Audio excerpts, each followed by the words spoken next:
এভাবে কোনো ধরনের থার্ড পার্টি ডাউনলোডার ইউজ না করে আমরা ইউটিউবের ভিডিও হাই কোয়ালিটিতে আমাদের নিজেদের ল্যাপটপ বা কম্পিউটারে ডাউনলোড করতে পারি।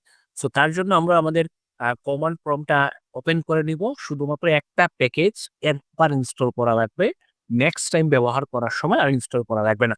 সো কিভাবে ইনস্টল করব? আমরা কমান্ড প্রম্পটে লিখব উইঙ্গেজ, দেন লিখব স্পেস দিয়ে ইনস্টল, দেন একটা স্পেস দিয়ে ওয়াইটি ড্যাশ ডিএলপি।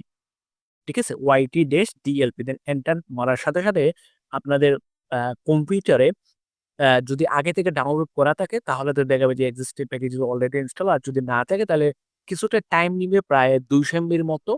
সো এটা ডাউনলোড হয়ে যাবে। সো ডাউনলোড করা আমাদের যদি শেষ হয়ে যায়, ধরেন আমরা এখন কোনো একটা YouTube এর ভিডিও লিঙ্ক কপি করে নিলাম। ঠিক আছে? YouTube থেকে কপি করার পর এটা কিভাবে আমরা ডাউনলোড করব?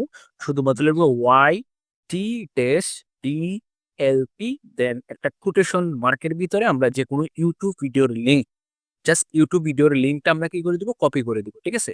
মানে যে YouTube ভিডিওটা আমরা ডাউনলোড করতে চাই। দেন এন্টার মারার সাথে, সাথে ওই ভিডিওটা অটোমেটিক্যালি কি হয়ে যাবে? ডাউনলোড হওয়া শুরু করবে। সো কিছুটা সময় নিতে পারে, বেশি সময় নিবে না। মানে যত এমবিটি ততটুকু টাইম নিবে, দেন অলরেডি ডাউনলোড হয়ে যাবে।